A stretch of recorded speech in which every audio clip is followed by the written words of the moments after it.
It's great to see you all again. Excellent. Thank you, Lori. Thank you. Yes, you remember me. Thank you. You care. You care.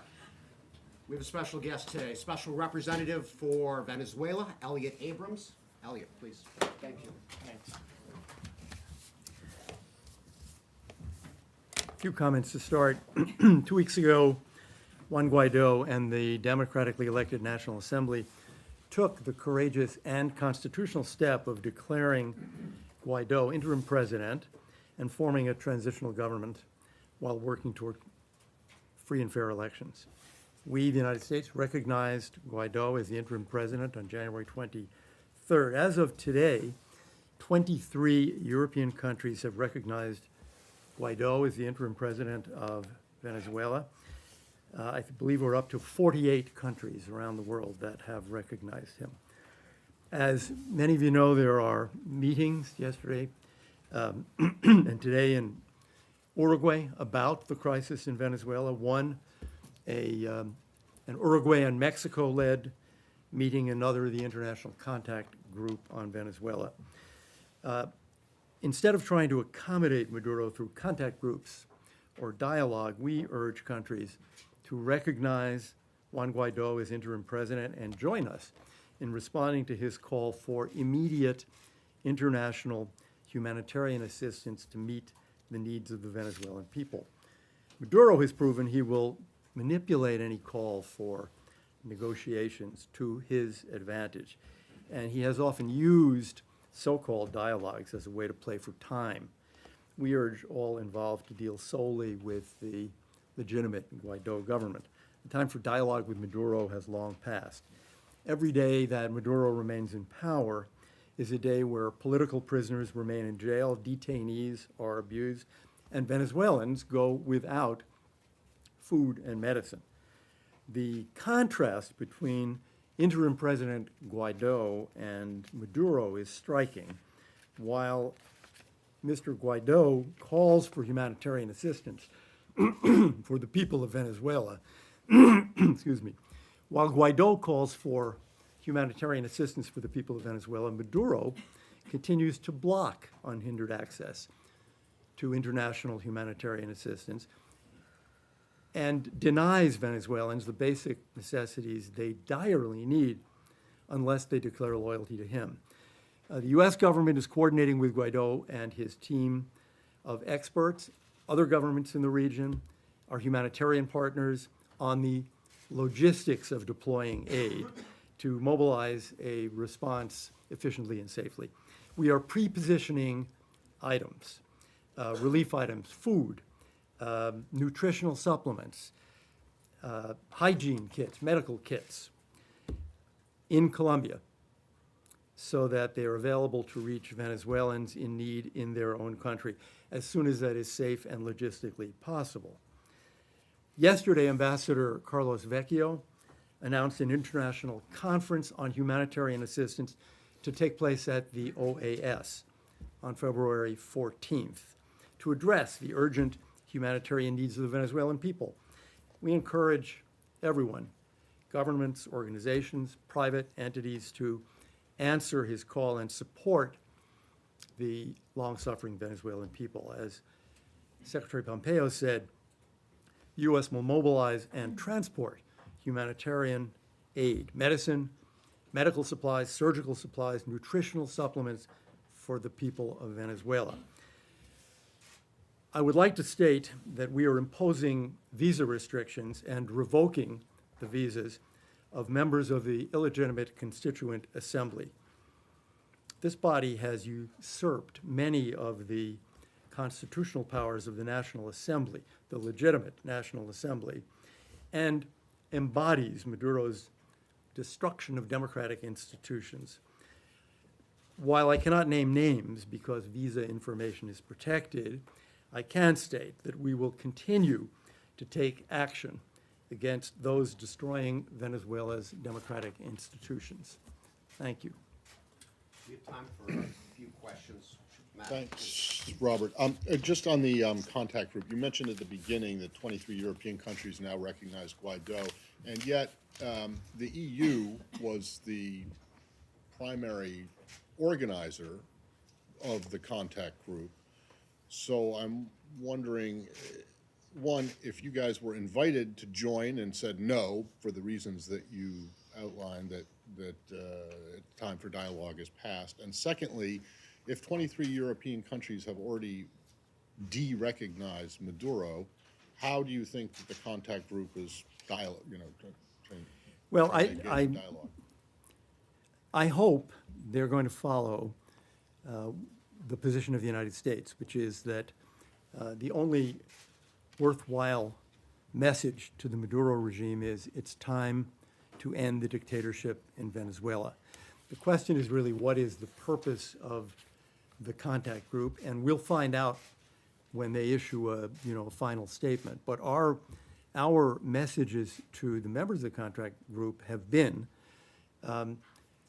don't fall into a trap that Maduro has set many times before, where there's a phony dialogue rather than a strong message to him. It's time to go.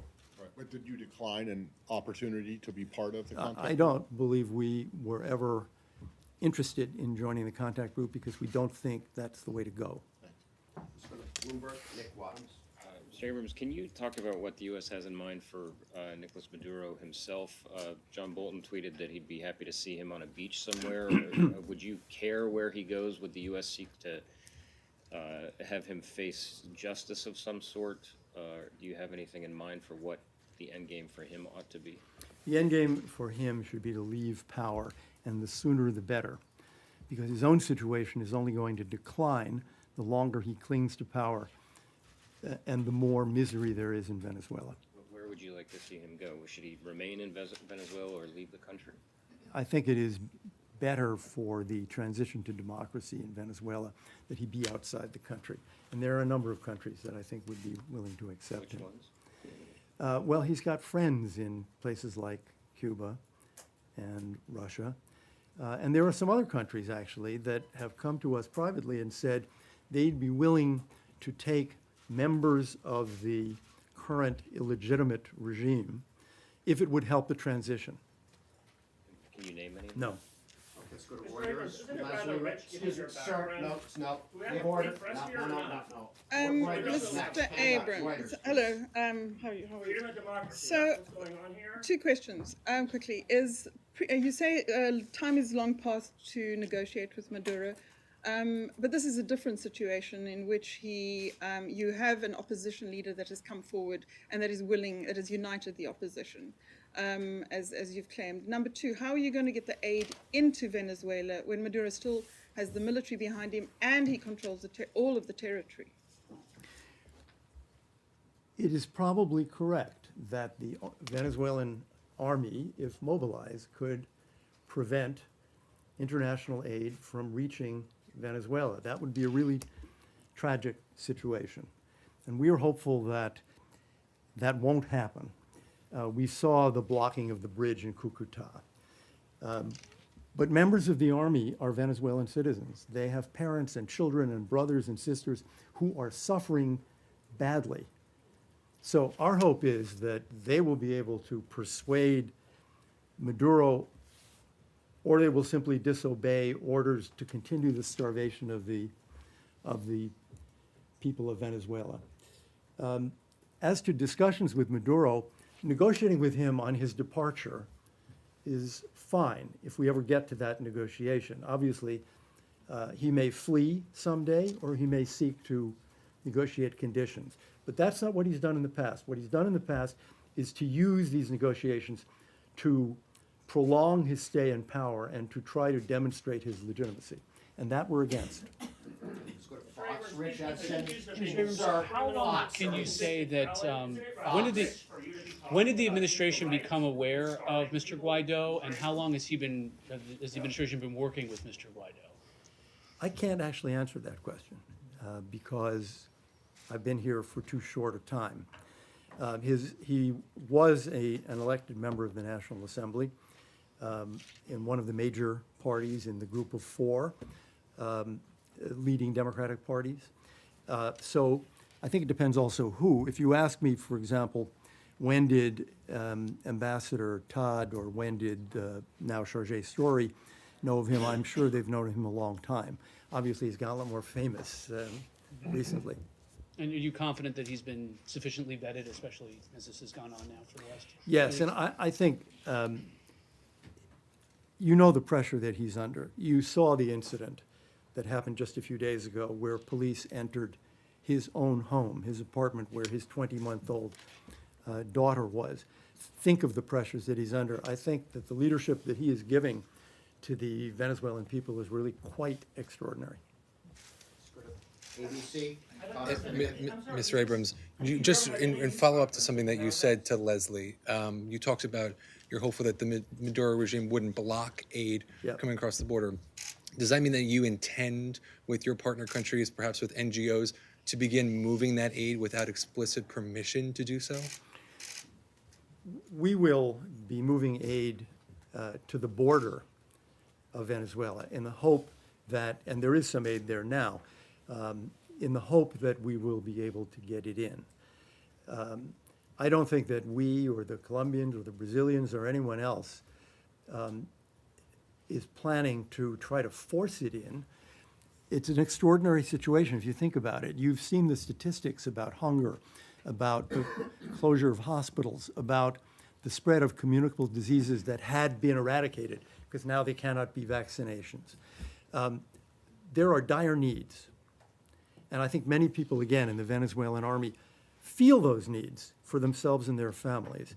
So we're hopeful that that, at least initial decision on the part of Maduro can be turned around if he sees a real demand on the part of the people of Venezuela. Let it in. That's all we're asking. Let it in. Voice of America, The fact Nike, that US please. special rapporteur says the sanctions Sir, you just mentioned the visa restriction, and is there any discussion on any sanction regarding the regimes or governments that continue to support and help Maduro regime and sabotaging the democratic transition? Separately, there is a perception in China and in other countries that U.S. is interfering in the domestic politics. What do you respond to those criticism? Thank you. Well, there has been interference in the domestic politics of Venezuela for a long time, primarily by Cuba, which has a very large presence in Venezuela. If you look around at the now nearly 50 democracies that are supporting interim President Guaido and the National Assembly, it's hard really to say that all of those countries are engaged in some kind of joint effort to interfere. What we're trying to do is help Venezuelans create a system where, if you will, they can interfere in their own internal affairs, where their politics is in the hands of the Venezuelan people, where the future of their country can be determined in a free election by the people of Venezuela. How about the sanction against the governments that support? Well, the Maduro? sanctions that exist now, that have been enacted, are not secondary sanctions, they're primary sanctions. We will continue to speak to governments around the world, urging them to get on the right side of this issue, which is the side of supporting the people of Venezuela and leading toward a transition and a free election there. We will keep pushing. You're claiming the US Christina isn't Ruffini. interfering in any way? I spoke with Ambassadors Tare and Vecchio this morning, and I asked them about this 30-day deadline. You know, in the Constitution, he was able to take power, but it says only for 30 days. And they're confident with the situation on the ground as it is that the public and the Constitution gives them time to fix this. But I'm wondering if there's any kind of concern as we pass that 30-day mark and the clock starts to tick down, if the Guaido government can't take control, if they start to lose momentum, that we could see this fall apart. Well, I don't think so. First, I don't think they're going to lose momentum. They seem to be gaining momentum as more and more countries join this struggle to support the people of Venezuela. If it is true that at the end of 30 days it has not been possible to begin a transition to a free election and an elected democratic government, the fault will be that of the regime. So I doubt that it will have any repercussions on the National Assembly and Mr. Guaido. But don't you think if there are two presidents of Venezuela, neither of whom There is only one president of Venezuela, and there is a former president of Venezuela. All right, Last question, Michelle, please. Can you update on the U.S. diplomats in Venezuela, their security, their protection, and the U.S. presence in general? As you've heard the Secretary say many times, that there's no greater priority for him, for the Department, than the safety of our officials on the ground around the world. That remains a concern. It gets a lot of attention here. And I would just say we're working on that, and I would not like to say much more about it because it's important to us. Very good. Thank you. That'll be it. That'll be it. I appreciate it. Thanks for coming today. There we go. Awesome. Hey, Robert, Yeah. before you start, I wanted to, the visa restrictions that he announced, the visa on the Constituent Assembly, is that new today? Yes. It is. And Yes. do you, I know you can't give names, but roughly a number, a handful, dozens? We'll take it. All right? We'll take it. While we're on the same subject, can we continue on that? No, we're going to, I got a couple topics and, that I'd like to start with. And I'm pleased to announce that Leah Gabriel will be our new special envoy and coordinator of the Global Engagement Center. Leah will provide the permanent leadership we have needed to bolster the Global Engagement Center's operations, and she will begin her duties on Monday. Leah is a former CIA-trained human intelligence operations officer, Defense Foreign Liaison Officer, United States Navy Program Director, Navy FA-18C fighter pilot, and national television news correspondent and anchor at 2 different networks. While serving in the United States intelligence community, Leah was a CIA-trained human intelligence operations officer assigned to the Defense Intelligence Agency. She directed and conducted global clandestine strategic intelligence collection operations. Leah later served as director of the United States Navy Sensitive Intelligence Program. Before that, Leah was a Defense Foreign Liaison Officer for the Office of International Engagements at the Defense Intelligence Agency. She began her public service in the Navy as a fighter pilot, flying combat missions in Afghanistan and Iraq, Operations Enduring Freedom, and Southern Watch. She was on active duty military service for 12 years. Leah also knows the media. After serving in the Navy, she became a television news journalist at NBC News, and most recently served as a correspondent and frequent anchor for the Fox News Channel and Fox Business Network. Leah is a graduate of the Naval Academy, and we're thrilled to welcome her to the department. Pleased to announce as well that Secretary of State will travel to Budapest, Bratislava, Warsaw, Brussels, and Reykjavik from February 11th through 15th. On February 11th, Secretary Pompeo will arrive in Budapest, Hungary, where he will meet with the Prime Minister, Foreign Minister, Defense Minister, and civil society leaders to discuss a range of issues in the United States-Hungary bilateral relationship, including defense cooperation, energy, regional security, support for Ukraine, and ways to counter Russian and Chinese influence and to strengthen the Western alliance. On February 12th, he will arrive in Bratislava, Slovakia, where he will meet with the President, Prime Minister, and Foreign Minister to discuss the United States-Slovak security relationship, Slovakia's role as the chair in office of the OSCE, and regional and global issues.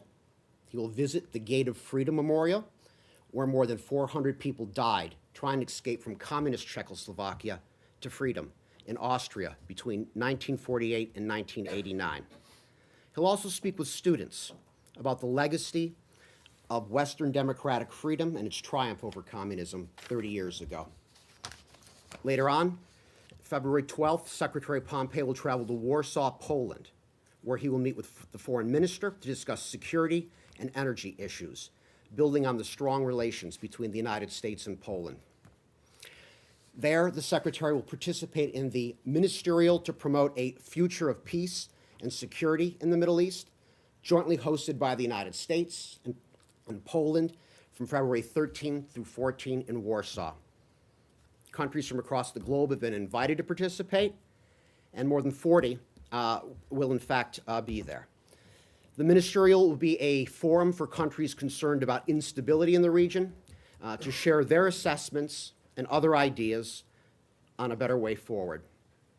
Countries will also address a range of critical issues, including terrorism and extremism, countering illicit finance, missile development and proliferation, regional crises and their effects on civilians, cybersecurity, energy threats to the energy sector, maritime trade and security, and threats posed by proxy groups across the region. On February 15th, Secretary Pompeo will travel to Brussels, Belgium, where he'll meet with the EU High Representative for Foreign Affairs and Security Policy, Mogherini. The Secretary and High Representative will discuss our shared efforts to restore democracy to Venezuela and support Venezuelan interim President Guaido and the National Assembly, as well as the importance of strengthening European security and addressing the threats posed by Iran and Russia. Finally, the Secretary will travel to Reykjavik, Iceland, on February 15th. In Reykjavik, he will meet with the Prime Minister and Foreign Minister and discuss security issues in the North Atlantic, Iceland's upcoming chairmanship of the Arctic Council, and growing economic relations. One other trip announcement. Secretary Pompeo will deliver the March 18th keynote address for the State Department's Road to the Global Entrepreneurship Summit Heartland event in Overland Park, Kansas, which will take place on March 18th and 19th. The Road to GES Heartland event will bring together hundreds of entrepreneurs, investors, and public and private sector leaders who are building innovative solutions to agriculture, health, and connectivity. We'll also preview the Secretary's participation in the Global Entrepreneurship Summit in The Hague, the Netherlands, which will take place on June 4th and 5th. And both events promote growth and prosperity in the United States and the world. And the Heartland event will show how American economic strength can shape world affairs to our nation's benefit. Road to GES Heartland will also include a delegation of entrepreneurs from the Netherlands, a strong and long-standing partner of the United States. Finally, I want to start off with a brief update on our efforts towards the final, fully verified denuclearization of North Korea and the second summit between President Trump and Chairman Kim. As the President said during the State of the Union address, the second summit will occur on February 27th and 28th in Vietnam. Vietnam is a close friend and partner of the United States, and we thank the government of Vietnam for its generosity in hosting the second summit. The history of our two nations reflects the possibilities for peace and prosperity. We move past conflict and division towards the thriving partnership that we enjoy today. As you know, negotiations are ongoing. Currently, we have a team on the ground led by the United States Special Representative for North Korea, Stephen Biegun, who is in Pyongyang with meetings with his counterpart, Kim Hyok-chol. These meetings are to prepare for the President's second summit with Chairman Kim and to make further progress on the commitments that the President and Chairman Kim made at their first summit in Singapore, including complete denuclearization, transformation of the United States-North Korea relations, and building a lasting peace mechanism on the Korean Peninsula. With that, I'd be happy to take a couple questions. So, Kansas in March, eh? Any particular reason you decided to announce this more than a month ahead of when it's actually happening? Because it's time to start sending invitations, actually, and this has been in the works for about No other reason for the secretary to make another trip back to Hey, Kansas. hey, so- the secretary likes Kansas. You may have noticed as well. He's, well, yeah, absolutely. on Always Nor- a good chance reason to on- go to Kansas. On North Korea, has anyone heard from Special Representative Began? When's he coming back from Pyongyang? He's been there for, what, 2 days now? Or? Yeah, we've nothing further to announce on his schedule at this point. When we have some updates on that, we will provide them. And Anything further on that? North Korea? locations in Vietnam, why not announce where this is going to be and more details on it? That will come when it's ready for announcement, but I have nothing at this time. But we're only days away from this summit, so why are those details not nailed down just yet? We're working on details as we speak, and we're looking forward to a very good summit. Please. Second summit, will the issue of the declaration of the end of the war coming up at this summit? Or?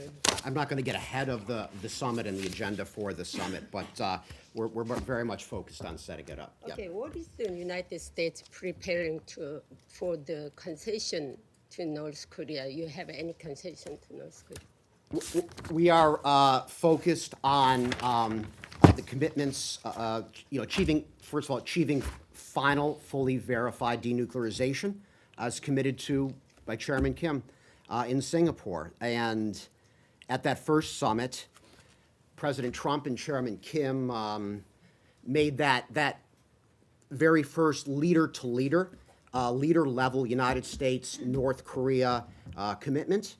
And that's the first time that that's happened, and we are following up on those commitments that have been made, and we remain confident. It's a report that the United States is willing to provide incentive and economic package to North Korea. Can you confirm this? Any reason why you? We've always been clear that one of our goals here is a brighter future for the North Korean people. Part of that, of course, though, we remain united in enforcing and implementing the United Nations sanctions until we achieve that final, fully verified denuclearization. We've been very clear that sanctions relief will follow denuclearization. I have nothing, don't have too much more on the summit, but one more. We'll go right here. Not on the summit. I have a quick follow-up. So before the first summit, the U.S. Rhetoric towards the goal is to reach a final, verifiable, and irreversible denuclearization. So has your goal changed because you're not using the same words as before? Stephen Began, our special representative, gave very full remarks only a week ago at Stanford. I refer you to those. I really have nothing further to add beyond the special representative. Sure, Leslie, please. To my colleague who covers the UN for Reuters. Hi, Michelle Nichols from the Reuters of the UN. The UN sanctions monitors reported to the Security Council on Friday that North Korea continues to defy UN sanctions, and in particular they found evidence of a consistent trend that the DPRK is dispersing its assembly, storage and testing locations of missiles to avoid any decapitation strikes. Does the United States have a response to this? Yeah, our goal hasn't changed. Our goal is the same as announced at the first Singapore summit, and that is the final fully verified denuclearization of North Korea, and we are very much focused on that. We've seen a lot of positives that have occurred since that first summit, but we've been candid along the way as well, and that much work remains. Did North Korea have to demonstrate anything in particular before you agreed to this next summit? Did they have to demonstrate any particular ask by the U.S.? Yeah, I'm not going to go into private diplomatic conversations, but we have had a lot of engagement with North Korea during the interim. That's all I have today on North Korea. Let's go, Rich, right here, please. Ron, Robert, do you have anything on these satellite images and reporting that shows that Iran has attempted to launch another satellite into space, and what the U.S.'s comment on that would be? I've seen the reports, and it failed, correct? We're aware of those reports of that launch. We continue to call upon the Iranian regime to cease immediately all activities that are inconsistent with the United Nations Security Council Resolution 2231, including space vehicle launches. Is there anything that the United States is coordinating with European allies who have been open to further sanctions on Iran and further penalties for Iran on its ballistic missile program? Nothing to announce today, but we continue to take the actions that we believe are necessary to impose sufficient pressure on the Iranian regime so that it ceases pursuing these capabilities that could further destabilize the region. On the Peace and Security Conference next week. Thank you. Thank you, Robert. Good to see you. Saeed, at hello. the podium. Well, next week it is said that Mr. Kushner is going to brief the leaders that are attending, or the countries that are attending, on where they are, where you are with the peace plan. Could you share with us what is he going to say? Is he going to sort of reveal that peace plan, the so-called deal of the century? Is it going to be oral? Is he going to submit something in writing? That's one. And second, the Israeli Prime Minister will be attending. Why have you not sent an invitation to the Palestinian Authority, since you're going to be talking about peace and security? Or maybe you have, I don't know. But could you shed light on these two issues? Mr. Kushner will be in attendance, and he will be discussing Middle East peace as part of this overall conference. And anything further than that, I have to refer you to the White House. I don't want to get ahead of what they plan to do. But this conference is organized by the State Department and Secretary Pompeo. Yes. So the invitations, I assume, went out from this building, correct? I mean, you invited. That's correct. We sent the invitations. So have you sent out an invitation to the Palestinian Authority or any Palestinian to attend? I don't have anything on that specifically today. Very quickly today, the United States blocked a statement at the United Nations Security Council that wanted to express regret for Israel throwing out international observers from the city of Hebron, and calling that for all people to sort of tone down and so on. Why would you block such a statement? I mean, the observer mission, you were instrumental in creating that international observer mission in Hebron back in the 90s when it was so volatile. The 1997 agreement on the temporary international presence in the city of Hebron clearly states that the consent of both the Israelis and the Palestinians is required in order to extend the mandate and presence of the TIPH. Furthermore, Oslo II and Hebron Protocol of 1997 also stated that the agreement from both sides was necessary for that to continue. Yeah, but don't you like to see some international presence in Hebron, because it is a point of conflict and flashpoint? Regardless of whether one agrees or disagrees with the Israeli decision not to renew, it would be inaccurate to accuse Israel of not having the right to make this decision under the 1997 agreement. This is a sovereign decision, and it's the right of either party to make that agreement. Please. Are you disappointed, though? I mean, it's their right to do it, but you guys take positions and stances on sovereign decisions by foreign governments every day, kind of like the way you did yesterday with Germany and its extradition. So, it seems as though your blocking of this statement at the Security Council would suggest that you're not disappointed, and in fact you're in favor of it. You said whether you agree or disagree with the Israelis' decision. Well, do you agree or do you disagree with it? I have nothing further on that other than to say that it is this is in accordance with the agreement itself. This was something that is the right of either party to do, and that was a sovereign decision that was made. Nothing further on that subject. Please, Michelle, go ahead. Yeah, I have two questions. One on the Turkish foreign minister has said today that the U.S. and Turkey have agreed on forming a joint task force to coordinate a withdrawal from Syria. Can you confirm that? I haven't seen that report, Michelle. I'm sorry. I haven't. I don't have anything on that. And on the security zone in Turkey, news reports, or in Syria, news reports said that the administration asked France, Britain, and Australia to form a force to create this force, or to employ their forces in northeastern Syria. Is it accurate?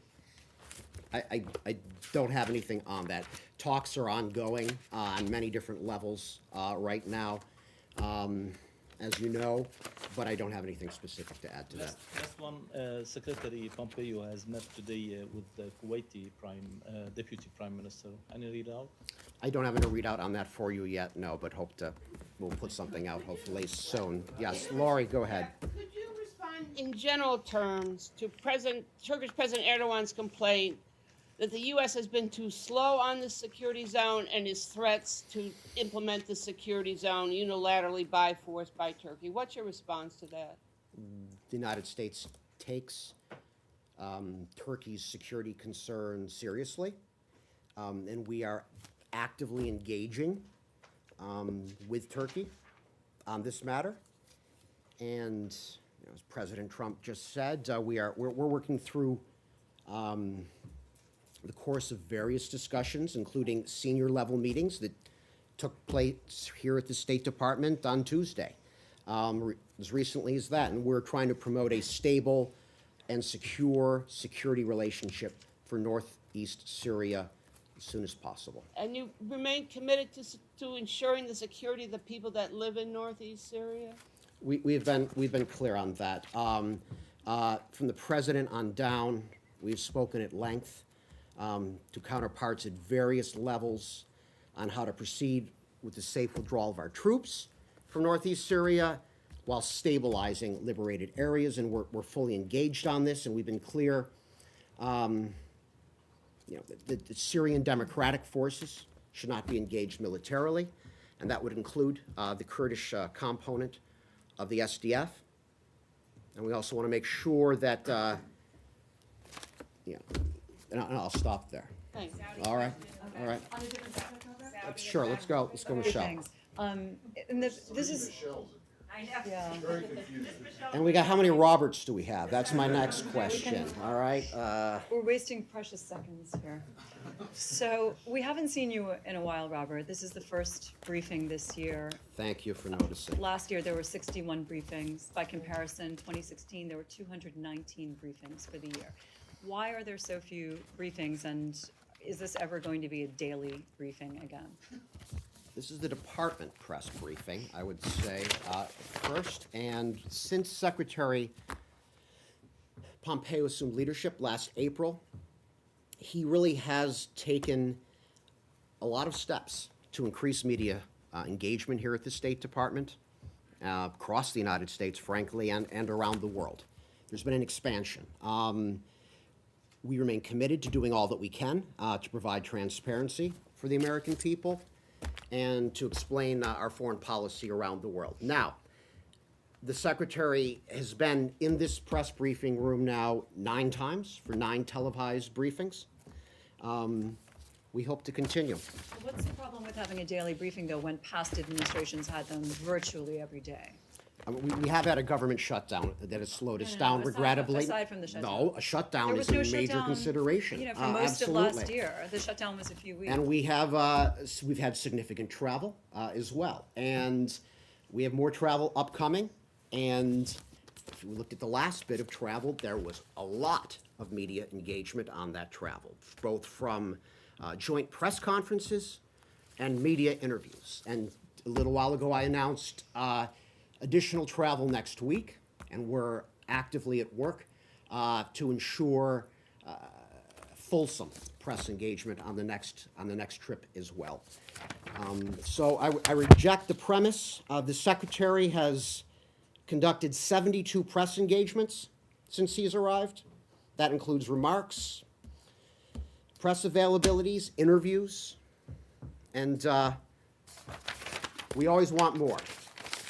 I understand that, more to come, and let's look forward, please. You can't reject the premise. You can't reject the premise. The premise is factual. You can just count up the number of briefings, not the secretary, talking about this daily briefing, where you are expected or should be able to cover the world and tell us what U.S. policy is towards We've got a lot of Cameroon different, lot or of, whatever. lot of different ways to communicate, and we're going to be providing information in many different ways.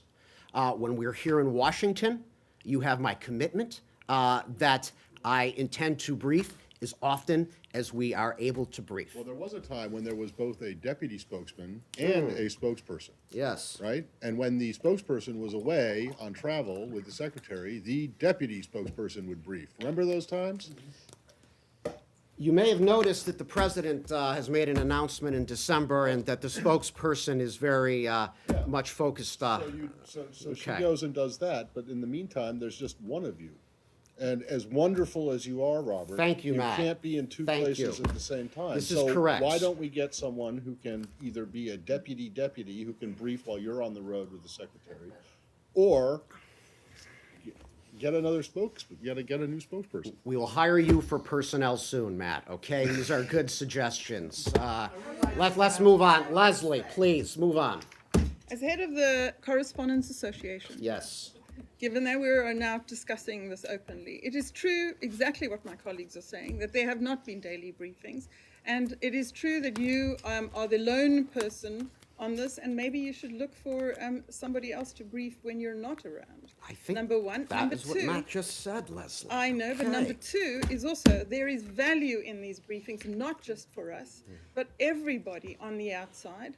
And then number three is, can I please put in a request for a Reuters interview, given that we've never, ever had an interview, but it seems that there are other outlets that continually have interviews almost daily. Oh, Leslie, we agree that there is value in this briefing, not only for those that are in this room, but for audiences around the world. That's why it's important to do a press briefing. And we'll continue, please. Michelle Kellerman, NPR, please.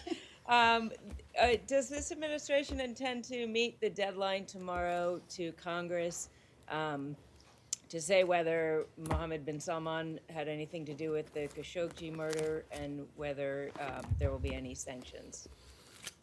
The Department of State shares the deep concern and outrage over the killings of Jamal Khashoggi expressed by members of Congress.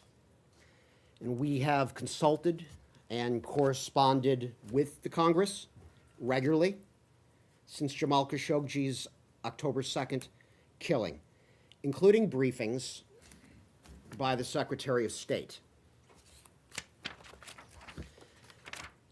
On November 15th, the Department of Treasury, in consultation with the Department of State and the Department of Justice, imposed global Magnitsky sanctions on 17 individuals under Executive Order 13818, which builds upon and implements the Global Magnitsky Human Rights Accountability Act to target perpetrators of serious human rights abuse and corruption. These sanctions blocked and designated individuals' assets in the United States jurisdiction and generally prohibited all transactions by U.S. persons with them. We will continue to consult with the Congress and work to hold accountable those that are responsible for Jamal Khashoggi's killing. Please. Are you going to meet the deadline, tomorrow's deadline? I would say we continuously engage with members of Congress to provide them with information as appropriate and to hear their concerns and to have dialogue. I'll stop Right, there. but isn't it appropriate to follow to comply with the law? I have nothing further to announce today. And of course, Wait. we will comply with the law. Okay, all right. A question on Iran. Okay, let's go to Iran. Thank you. So in Japan, Special Representative Brian Hook said that the oil waivers on those 8 countries, such as Japan, Taiwan, will not be extended. Can you confirm that, or is such a decision still being under consideration? I don't have anything on that today, sorry. Let's go, Sean, please. The case of, getting back to Turkey, of Adam Yilmaz, that was raised apparently with the German foreign minister yesterday. Could you say a little bit about what the United States wants in terms of prosecution of him, and whether concerns were raised with the Germans? We did make Deputy Secretary Sullivan made very clear yesterday our concerns with Germany's refusal to extradite Yilmaz.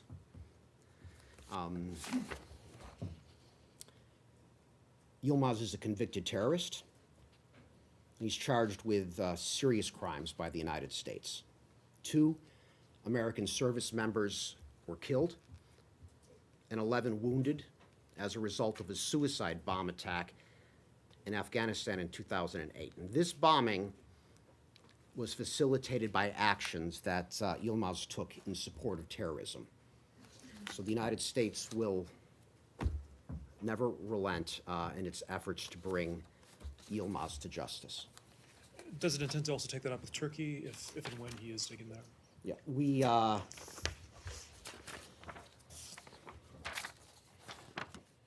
have been in touch with the Turkish authorities to coordinate further on Yilmaz's case. I can confirm that. Just briefly following up, you're mentioning disappointment with Germany. They argue that it's a judicial process domestically for them. Do you believe that the Germans have done all that they could to take him to the United States, to extradite him?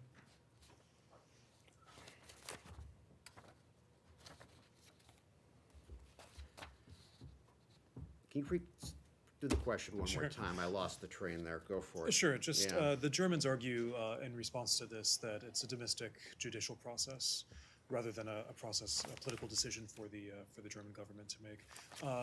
Does the United States buy that? Does the United States think that Berlin could have done more to extradite to the United States? Yeah, we're disappointed by Germany's decision not to deport, or his decision to deport him to Turkey, rather than to extradite him to the United States.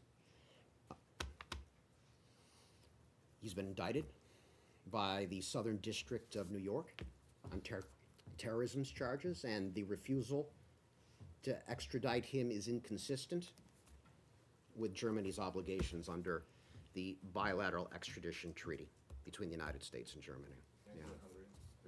Do any more on Germany here? Okay, fun. But let me just add, though, at the same time, because I think it's important to add that Germany remains one of our closest allies and trading partners with whom we cooperate on a huge range of issues.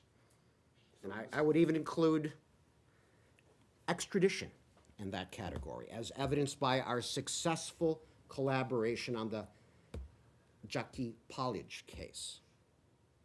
But friends must be frank with one another at times when they have concerns. And to be clear, in this case, the United States has some concerns. One case is not going to trash the entire U.S.-German relationship. I Is that what you're reject trying the to say? premise of the At the question. very end? This is our ally, Germany.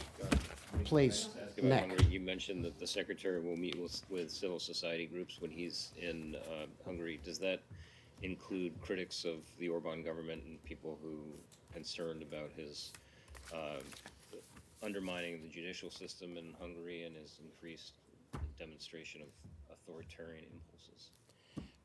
I don't have full details on each leg of the trip, but we will be putting out a media note this evening, just as a heads up, and there will be a curtain raiser background briefing announced soon, during which we'll provide a lot of detail on each leg of the trip. That'll be tomorrow at 10 o'clock. So that's coming. Does Yeah. the secretary have any concerns that his visit legitimizes Viktor Orban's actions?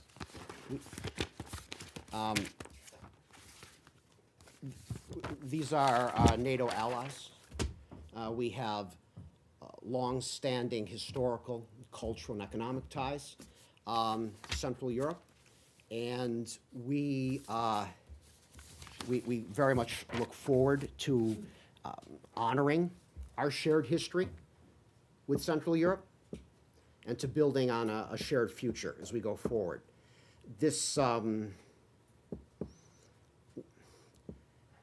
This year marks 30 years since Central Europeans tore down the Iron Curtain in 1989 and reclaimed their sovereignty and freedom, choosing for themselves a Western path, joining NATO, joining the European Union, moving towards democracy and freedom that have been denied for them for so long.